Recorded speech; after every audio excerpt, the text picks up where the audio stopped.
Bonjour fidèles téléspectateurs et bienvenue à ce nouveau numéro de Gros Plan. Pour aujourd'hui, nous faisons un gros plan sur Isaac Ntumba Pweni. Qui est-il? Il est tout simplement chercheur et écrivain. Il a rédigé un livre intitulé Afrique, la solution existe. Alors nous sommes très curieux d'en savoir un peu plus. La solution existe dans quel sens? Et c'est bien lui qui aura à nous expliquer dans l'OL. Vous savez vous-même qu'en République démocratique du Congo, nous avons autant d'écrivains. Chacun se distingue à sa manière et aujourd'hui nous nous sommes dit, nous sommes dans l'obligation de nous intéresser à le connaître un peu davantage. Qui est Isaac Ntumba Pweni? Il est chercheur depuis quand? Il est écrivain depuis quand? Pourquoi a-t-il rédigé ce livre? Tentative de réponse, c'est dans cet élément avec Tim Skapangala. Suivons. Afrique, la solution existe. Je vais dire par là qu'il y a une solution qui existe. L'Afrique traverse autant de problèmes. L'artiste musicien Alpha Blondy, il disait que l'Afrique se lamente beaucoup.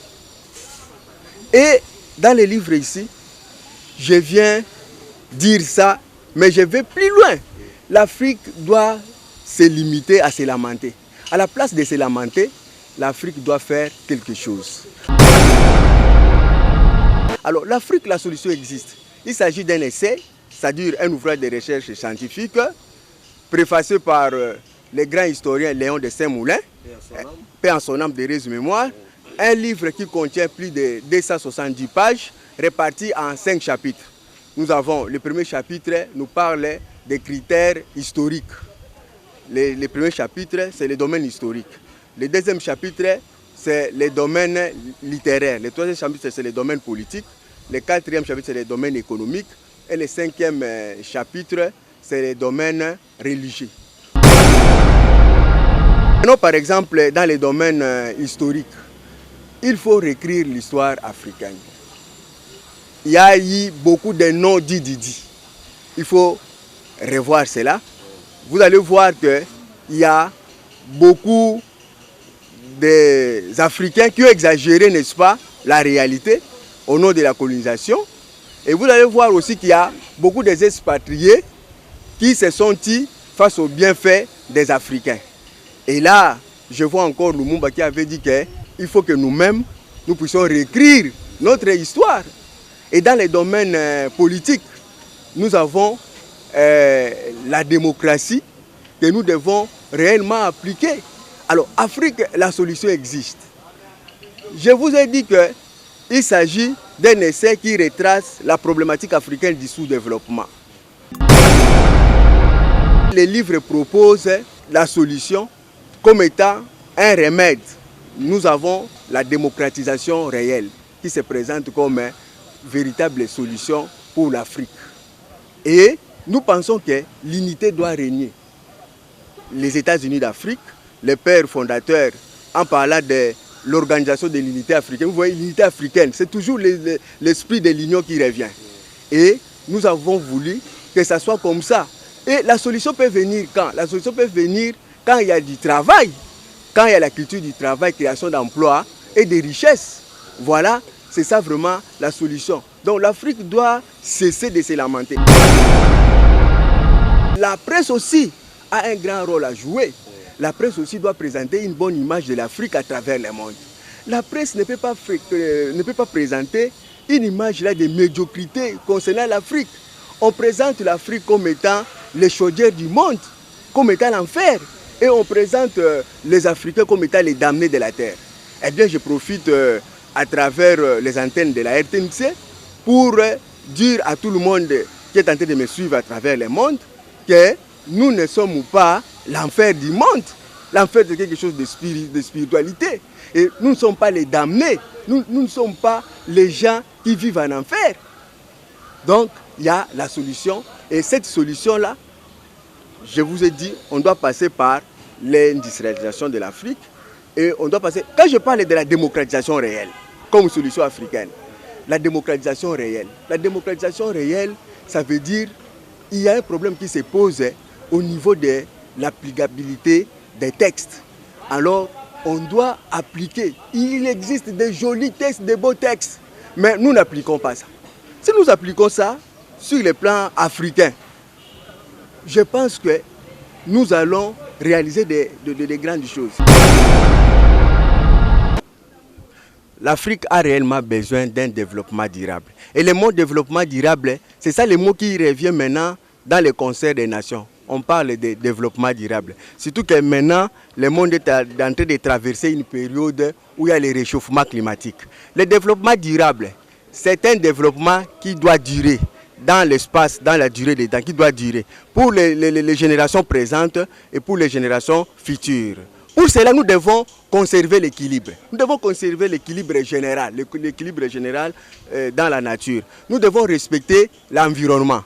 Et nous devons aussi faire la prévention des ressources naturelles. Nous consommons en passant aussi à la génération future. Donc nous n'allons pas... J'ai donné un exemple là. Hier avant de venir, il y avait une maman qui disait qu'on puisse couper tous les arbres. Mais vous coupez tous les arbres dans une forêt. Mais vous ne repoisez pas. Là, le problème se pose. On a besoin de l'oxygène. Tout à fait, on a besoin de l'oxygène parce que voilà, maintenant nous sommes devant, nous sommes à la nature ici, devant un arbre. Vous voyez quand nous respirons là-bas, il y a le carbone que nous dégageons, mais nous absorbons maintenant l'oxygène. Donc là, voilà, les gaz carboniques là, c'est pour dire que vraiment la conservation de la nature est très nécessaire. Donc nous devons penser à la génération future. Donc nous devons bien nous organiser. Parce que maintenant, le problème se pose à quel niveau? Si nous consommons tout et que nous ne pensons pas à la génération future, nous serons sérieusement jugés. Il y a aussi des archives. C'est comme ça, pendant que nous sommes en vie, tout ce que nous faisons, nous devons savoir que nous serons jugés par la génération future. Il faut que nous travaillions très bien. Là où vous êtes, évitez la corruption. La génération future qui viendra pensera à vous. Et vous allez baliser même un chemin pour votre futur, votre génération. Et les livres religieux les disent, que ce soit chez les chrétiens dans la Bible, que ce soit chez les musulmans dans le Coran, tout ça, quand vous faites du bien, même votre génération future, ça part à partir de plusieurs générations, jusqu'à plusieurs générations, ils vont profiter de cela, tous ces pays ici-bas. Donc nous devons vraiment nous devons conserver la nature, il y a l'équilibre général là-bas, et nous devons, n'est-ce pas, respecter l'environnement. C'est ça, tout ça qui fait la prévention des ressources naturelles, éviter des déchets, des sachets, tout ça, rationaliser ça. C'est ça qui fait vraiment le développement durable. Okay. Parcourez tous les partis politiques, je ne badine pas, je parle de l'Afrique, je ne parle pas du Congo seulement. Parcourez tous les états-majors politiques de l'Afrique. Vous allez voir, ils ont qu'un seul programme de société, un projet de société. Quel est ce projet de société? La majorité des partis. Vous allez voir tous ces partis-là parlent du développement. Vous allez voir tous ces partis-là parlent de l'unité. Vous allez voir, ça commence par I, union des peuples, ou bien R, rassemblement des peuples, ou bien vous allez voir, là où on ne veut pas parler de développement, on parle de progrès. Et tout tourne autour de la société. Ça signifie quoi? Ça signifie que on ne va plus inventer la roue existe. Tous ces partis politiques veulent aspirer au développement, au progrès. Tous ces partis politiques veulent aspirer à l'unité. Et c'est ça qui est interpellé à travers ces livres. Nous sommes unis, les États-Unis d'Afrique, nous sommes unis. Quand nous sommes unis, l'union fait la force. Cet adage-là, c'est un adage de la Belgique, l'union fait la force. La Belgique entre 80 fois en RDC. Mais voici la Belgique, c'est un État fort au sein de l'Union européenne. Je parlais de la démocratisation réelle, je parlais de l'industrialisation de l'Afrique qui n'est pas impossible. Nous devons industrialiser l'Afrique. Il n'y a pas les moyens qui nous manquent à partir de notre potentialité. C'est question vraiment de bien régulariser ça. Le pape Benoît XVI a dit que l'Afrique est le poumon spirituel du monde. l'Afrique représente les sels du monde. Vous voyez, dans la marmite, dans la cuisine, quand on vous présente quelque chose là qui n'a pas du sel, il n'y a pas la saveur. Voilà. Et nous avons Frantz Fanon qui a beaucoup parlé de l'Afrique, qui a même beaucoup parlé du Congo. Mais nous avons même la reine Cléopâtre, qui était une Africaine, malgré la grandeur de Salomon, malgré sa sagesse, il avait besoin de la reine Cléopâtre. Il est venu s'inspirer. Et vous savez que même ici en Afrique, le peuple d'Israël est venu ici. Jésus a visité l'Afrique. L'Afrique n'est pas n'importe quel continent. Le livre vient d'être imprimé. C'est comme ça que je lance un appel solennel respectueusement au couple présidentiel de parrainer ces livres-ci pour que nous organisons une grande manifestation, une grande cérémonie pour le vernissage du livre. Ça tombe bien maintenant que le président a été désigné par ses pairs, par ses semblables pour diriger l'Union africaine. Son Excellence M. Félix Antoine Tshisekedi Tshilombo. Justement, je donne le numéro de mon conseiller juridique. Il s'agit de Maître Valérie. C'est les 081 603 85 85. Je reprends. 081 603 85 85. Maître Valérie. Et dès que vous les rejoignez, il va vous me les passer. Voilà, il va me contacter. Merci beaucoup, fidèles téléspectateurs. Nous sommes arrivés à la fin de notre émission. Vous avez constaté que pour aujourd'hui, nous avons fait un gros plan sur Isaac Toumba Poeni, qui est chercheur et également écrivain du livre Afrique, la solution existe.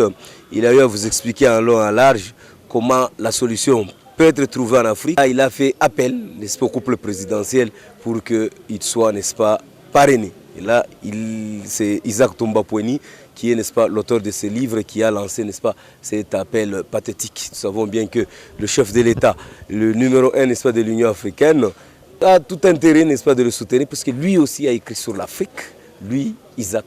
Et sur ce, fidèles téléspectateurs, nous vous laissons en bonne compagnie du programme de la Radio-Télévision nationale congolaise, la chaîne des grands événements.